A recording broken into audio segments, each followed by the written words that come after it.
Oi, gente, boa tarde. Hoje no nosso podcast Roma Revivida, vamos estar apresentando o tema Origens e Monarquia Romana. Até porque teve muita gente que veio perguntar pra gente sobre esse tema e a gente veio apresentar pra vocês de uma forma bem esclarecida para vocês não terem mais dúvidas sobre esse conteúdo que é bem fácil. Hoje quem vai estar apresentando vai ser a Ana Carvalho, a Isadora Marques e a Sara Moreira. E Ana, o que você sabe sobre a origem?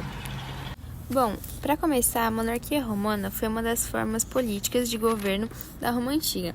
Ela durou mais ou menos ali até a queda do último rei. Naquela época também, a cidade ali era muito pequena, o território era bem delimitado e por isso ficou conhecido como Cidade Eterna. O espaço ali podia ser dividido mais ou menos entre os gregos, que ocupavam a região sul, os italiotas, que eram mais para a região do centro ali, e no norte os etruscos. Uma das figuras mais conhecidas por aquele período foram os irmãos Rômulo e Remo, que para os romanos eles eram considerados um mito sobre a origem desse império. E Isa, como ficou Roma durante a monarquia? O primeiro período da história dos romanos antigos foi caracterizado pelo governo de 7 monarcas. Eles tinham o auxílio de famílias ricas. Eles também concentravam entre si poderes militares e religiosos. Dentro desses poderes religiosos foi criada a Assembleia Curiata, que dentro deles membros vinham de associações tribal-religiosas, chamadas cúrias. Se você não sabe o que são cúrias, eles realizavam seus próprios cultos dedicados a divindades familiares. Voltando. Embora fosse um órgão de representatividade mais ampla, ainda assim era dominado pela aristocracia, que tinha a maioria parte dos votos. Posso citar também a estrutura social que teve durante a monarquia, que era formada por patrícios, os clientes e os plebeus. Patrícios eram grandes proprietários de terra que se apropriaram, grande parte do tempo, o poder político. Os clientes já eram pessoas com liberdade, mas não tinham direito nenhum. Por causa disso, buscavam a proteção dos patrícios. Plebeus eram pequenos proprietários de terras, podemos chamar de pessoas pobres. Por causa disso, as mulheres ficavam nas mãos dos patrícios. Logo após o fim da monarquia, houve a época da República, que ocorreram profundas transformações políticas, administrativas, sociais e econômicas. No começo, as instituições políticas romanas eram conduzidas pelos patrícios, mas, um tempo depois, incluíram os plebeus e fez com que o sistema político melhorasse. Nessa época, a maior preocupação dos patrícios era com a implantação da República para impedir a manipulação dos poderes governamentais por uma pessoa só, já como foi citado anteriormente. Logo após a substituição real, criaram magisturas. Cada magistura exercida por pelo menos 2 pessoas durante o ano, que eram escolhidas por meio de eleição. As magisturas eram compostas por cônsules, protetores, consores, questores e edes. E nessa época surgiram os publicanos, que cobravam impostos do povo para o governo. Com todas essas questões políticas, houve a criação do Senado, que era basicamente uma instituição cheia de 300 pessoas. E com o início também da República, houve também a criação do cargo do tribuno da plebe, que poderia impedir a criação de uma lei que não estivesse a favor dos plebeus. E claro que eu também não posso deixar de falar da Assembleia Centuriata, que era responsável pela análise dos pedidos dos povos. Sara, e sobre as mudanças que ocorreram naquela época, qual que foi a principal?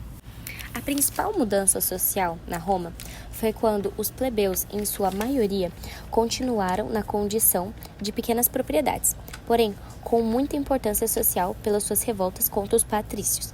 Mas alguns plebeus conseguiram enriquecer. E com o resultado da expansão da Roma, povos conquistados foram transformados em escravos e se tornaram a base da mão de obra do mundo romano. E Ana, depois disso, houve alguma revolta? Houve sim, a famosa Revolta das Plebeias, ou também conhecida como Revolta do Plebe. Isso não passou de uma simples disputa política entre os que eram considerados comuns naquela época, como vamos dizer assim, os plebeus. Eles não tinham uma voz muito ativa e eles queriam pressionar o governo para que eles pudessem atender seus pedidos, né? E como isso nunca acontecia, eles resolveram deixar a cidade de Roma.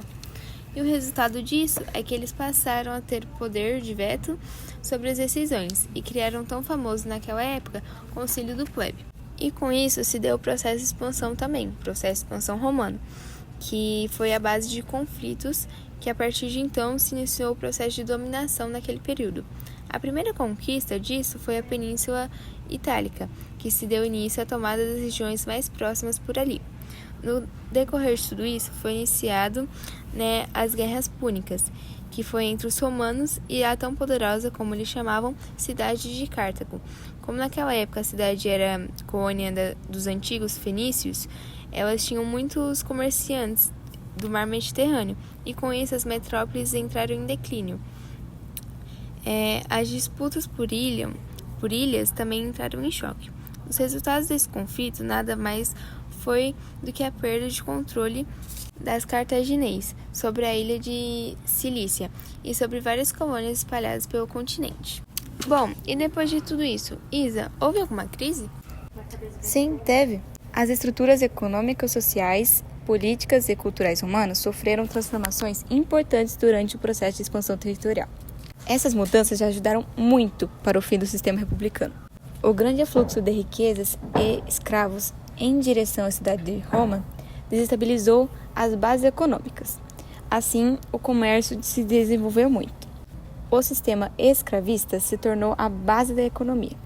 Assim, uma revolução foi provocada devido às riquezas ressaltantes dos saques, impostos, exploração de terras conquistadas e as transações comerciais efetuadas em Roma. A corrupção aumentou muito e, como efeito da disputa pela participação nessa riqueza. Durante a crise, houve o surgimento e a criação de alguns partidos políticos, a aristocracia e o popular, que disputaram pelo acesso ao poder político e econômico. Essa nova situação desencadeou uma grande guerra civil. Os patrícios não queriam dividir o poder com as novas forças. Em resumo, 3 grandes forças lutaram para estabelecer, manter ou aumentar sua participação na administração pública. Os militares também alcançaram grande poder. Usavam suas forças para pôr ordem, no caso. As tensões sociais e econômicas continuaram ainda, mostrando a crise da República Romana. E claro que, para finalizar, a gente não poderia deixar de lado o período dos triunviratos, que, durante a crise, já perto do fim do período republicano, os domínios romanos foram governados por 3 grandes líderes que tinham uma grande autonomia. O primeiro triunvirato foi a aliança política não oficial entre o Júlio César, Pompeu e Craso. César tinha ambições políticas, Pompeu com sua força militar e Craso com sua imensa riqueza. Juntos, eles dominaram a cena política romana, apoiando-se para alcançar objetivos pessoais e políticos. A morte de Craso em 53 a.C. e a deteriorização das relações entre César e Pompeu após a morte da filha de César, Júlia, que era esposa de Pompeu, levaram ao colapso dos triunviratos. Isso precipitou o conflito direto entre César e Pompeu, resultando na Guerra Civil e no fim da República Romana. Bom, gente, nosso podcast vai se encerrando por aqui. Espero que vocês tenham gostado, que a gente tenha tirado todas as suas dúvidas sobre o nosso tema abordado. E é isso, até o próximo encontro. Beijos!